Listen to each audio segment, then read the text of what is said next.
Լինելով լեռնային երկիր, հայկական լեռնաշխարհը հարուստ է զանազան օգտակար հանածոներով։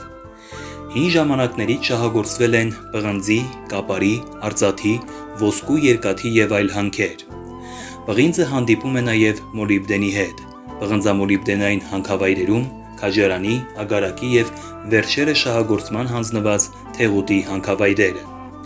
Սև մետաղներից երկաթի համեմատաբար խոշոր հանքավայրեր կան Սվարանցում, Հրազդանում եւ Աբովյանում։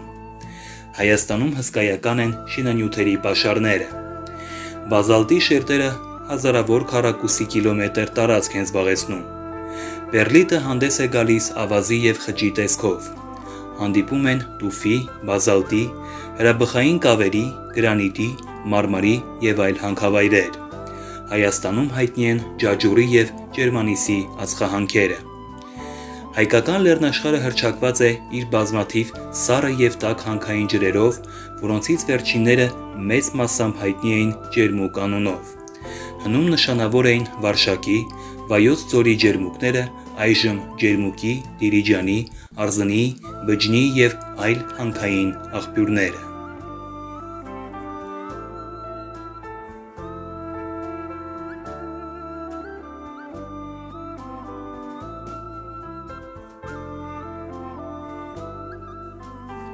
Ներկայումս անտառածածկ է Հայաստանի տարածքի մոտ 11%-ը, սակայն հանրապետության անտառազուրկ տարածքների զգալի մասը վաղ անցյալում ծածկված է եղել անտառներով։ Դարերի ընթացքում անկանոն շահագործման եւ հատման հետևանքով Հայաստանի անտառների զգալի մասը ոչնչացվել է, անհետացել են բույսերի բազմաթիվ արժեքավոր տեսակներ։ Պահպանված անտառները հիմնականում ցածրարժեք տնկարկներ են։ Խորհրդային տարիներին վերականգնվել են անտառային բազմաթիվ զանգվածներ, ստեղծվել են նորերը։ Հայաստանի խորհրդային սոցիալիստական հանրապետությունում առաջին անտառային տնտեսությունները հիմնադրվել են 1924 թվականին Հրազդանի շրջանում։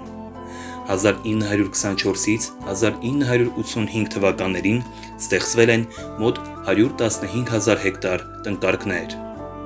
1991-ից 1995 թվականների մութ եւ ցուրտ տարիներին գերհատվել են բազմաթիվ անտառներ։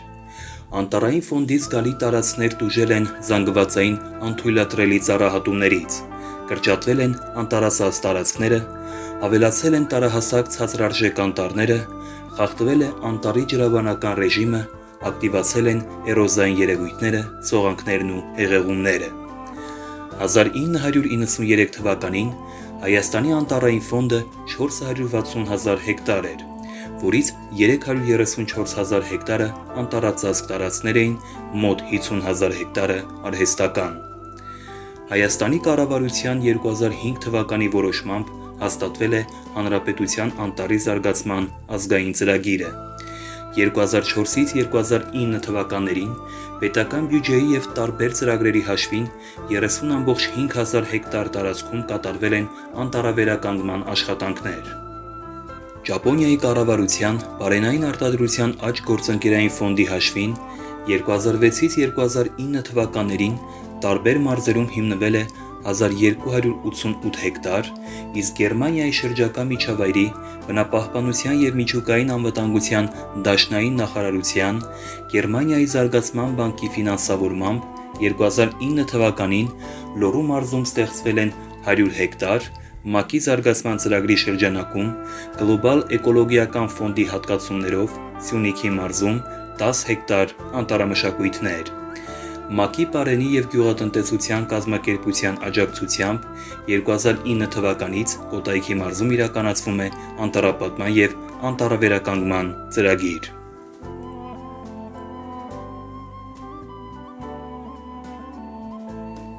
Զբոսաշրջային հիմնական կենտրոններ են հանդիսանում Ծաղկաձորը, Ջերմուկը, Արզնին եւ Դիլիջանը։ Քաջարան, Սիսիան, Մեղրի քաղաքները հայտնի են իրենց հանքային աղբյուրներով, որոնք իրենց բաղադրությամբ մոտ են Չեխիայի Կարլովի Վարիի աղբյուրներին։ Զբոսաշրջիկների շրջանում մեծ հետաքրքրություն են առաջացնում Գեղարդի վանական համալիրը, Գառնու հեթանոսական տաճարը, Նորավանքը, Սևանալիճը, Զվարթնոցի տաճարի ավերակները, Ամբերդի ամրոցը եւ Մատենադարանը։ Ըստ Հայաստանի էկոնոմիկայի նախարարության տվյալների 2015 թվականին Հայաստանում գործում էր 186 գրանցված հյուրանոց, ինչպես նաև հյուրանոցային տնտեսության 337 օբյեկտ՝ հյուրանոց, մոթել, հյուրանոցատիպ հանգրվան, առողջարան, պանսիոնատ, հանգստյան կամ մասնագիտացված տուն, զբոսաշրջային բնակատեղի և ճամբար։ Հայաստանը հարուստ է մշակութային և բնական հուշարձաններով, ինչի համար էլ նրան անվանում են թանգարան բաց երկնքի տակ։ Հայաստանում հաշվում է ավելի քան 4000 բացառիկ հուշարձաններ։ Դրանց շարքում են նաև մինչքրիստոնեական շրջանի հուշարձանները՝ Ուրարտական Էրեբունի ամրոցի, Թեյշեբայինի, հնագույն հայկական մայրաքաղաքների, Արմավիրի Արտաշատի ավերակները, Գառնու մի հրաստո տաճարը և այլն։ Առանձնապես Հայաստանը հարուստ է քրիստոնեական ճարտարապետության հուշարձաններով։ Դրանք են Վաղարշաբաթի Մայր տաճարը, Նորավանքի, Գեղարդի, Խորվիրապի, Գոշավանքի, Սևանավանքի վանական համալիրները, Զվարթնոցի հնագույն տաճարի ավերակները, Նորատուսի խաչքարաշատ գերեզմանատունը և այլն։ Բնության բացառիկ հուշարձանների թվին են պատկանում Սևանա լիճը, Ջերմուկի ջրվեժը, Պարզ և Քարի լճերը, Խնձորեսկի ժայռերը, ինչպես նաև երկրի տարաբնույթ լեռնային լանդշաֆտը։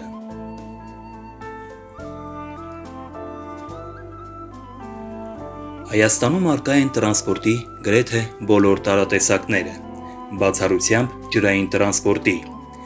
Տարբեր տեսակների զարգացումը պայմանավորված է աշխարհագրական դիրքի և լեռնային մակերևույթի առանձնահատկություններով։ Մեր երկրում այժմ գործում են հետևյալ տրանսպորտային միջոցները՝ երկաթուղային, ավտոմոբիլային, օդային, խողովակաշարային, էլեկտրահաղորդային տրանսպորտի ճյուղերը։ Վերջին քառորդ դարի ընթացքում Թուրքիայի և Ադրբեջանի կողմից Հայաստանի շրջափակման բացասական հետևանքները գոնե մասամբ մեղմելու նպատակով վերակառուցվել և կառուցվել են նոր ռազմավարական նշանակության Հայաստանը-Վրաստանի և Իրանի հետ կապող միջպետական ավտոմոբիլային մայրուղիներ։ Հայկական երկաթուղին իրականացնում է ուղևորների փոխադրում միջպետական ուղևորափոխադրական գնացքներով, ինչպես նաև կատարում է բեռնափոխադրումներ։ Հայկական երկաթուղին պատկանում է Հարավկովկասյան երկաթուղուն, որն իր հերթին հանդիսանում է ռուսական երկաթուղու դուստր կազմակերպությունը։ Շահագործման ենթակա երկաթուղիների երկարությունը կազմում է 725 կիլոմետր։ Տեղակայված են 73 կայարաններ, որոնցից 69 գործող և 4 չշահագործվող։ Երկաթուղային ողջ համակարգը էլեկտրաֆիկացված է։ Կայարաններ կան Երևանում, Գյումրիում և Վանաձորում։ Կա միջպետական 4 անցումներ՝ Այրում Սադախլո, Ախուրյան Դոգուկապի, Երասխ Վելիդաղ և Իջևան Ջաֆարլի։ Այժմ գործում է միայն Այրում Սադախլո երկաթգիծը։ Ախուրյան Դոգուկապի երկաթգիծը վերականգնվում է և հայ-թուրքական սահմանի բացումից հետո, որը 1992 թվականին փակվել է Թուրքիայի նախաձեռնությամբ, կապված արցախյան հակամարտության հարցում Ադրբեջանին սատարելու պատճառով, կրկին կշահագործվի։ Հայկական երկաթուղին ունի 3 լոկոմոտիվների և 2 վագոնների դեպո։ Սանահինի, Գյումրի և Երևանի լոկոմոտիվների դեպո, Գյումրի և Երևանի վագոնների դեպո։ Զվարթնոց օդակայանը Հայաստանի ամենամեծ օդակայանն է։ Այն գտնվում է Զվարթնոցից ոչ հեռու, Երևանից 10 կիլոմետր դեպի արևմուտք։ Հանդիսանում է խոշոր օդակայան և ազգային ավիափոխադրողն է երկրում Air Armenian։ Զվարթնոց օդակայանը բացվել է 1961 թվականին։ Այն ժամանակ ընդունում էր միայն ներքին ԽՍՀՄ-ի մեջ կատարվող չվերթներ։ 1985 թվականին Քաղաքացիական ավիացիայի միջազգային կազմակերպությունը շնորհեց օդանավակայանին երկրորդ կարգ։ Նոր վերջնակայաններ բացվել են 1998 թվականին Բեռնային համալիրը, իսկ 2007 թվականին նոր միջազգային ուղևորափոխադրման վերջնակայանը։ 2002 թվականի հուլիսին Հայաստանի կառավարության և Corporation America ընկերության միջև կնքվեց պայմանագիր, ըստ որի Զվարթնոց միջազգային օդանավակայանը կոնցեսիոն կառավարման հանձնվեց Արմենիա միջազգային օդանավակայաններ ընկերությանը 30 տարի ժամկետով։ Շիրակ օդակայանը սպասարկում է Գյումրի քաղաքը եւ Շիրակի մարզը։ Օդակայանը գտնվում է Գյումրի քաղաքից 5 կիլոմետր հեռավորության վրա։ Կառուցվել է 1961 թվականին եւ խոշորությամբ երկրորդն է Հայաստանում Երևանի Զվարթնոց օդակայանից հետո։ Էրեբունի օդանավակայանը նախկինում եղել է քաղաքացիական, այժմ ռազմական օդանավակայան է Երևանում։ Տեղակայված է Երևանի կենտրոնից 7,3 կիլոմետր հեռավորության վրա։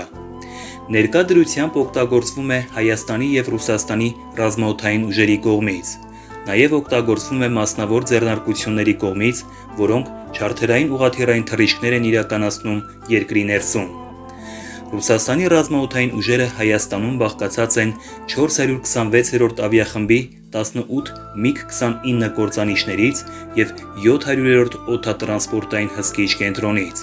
որը տեղակայված է Էրեբունի օդանավակայանում գտնվող 3624-րդ օդային բազայում։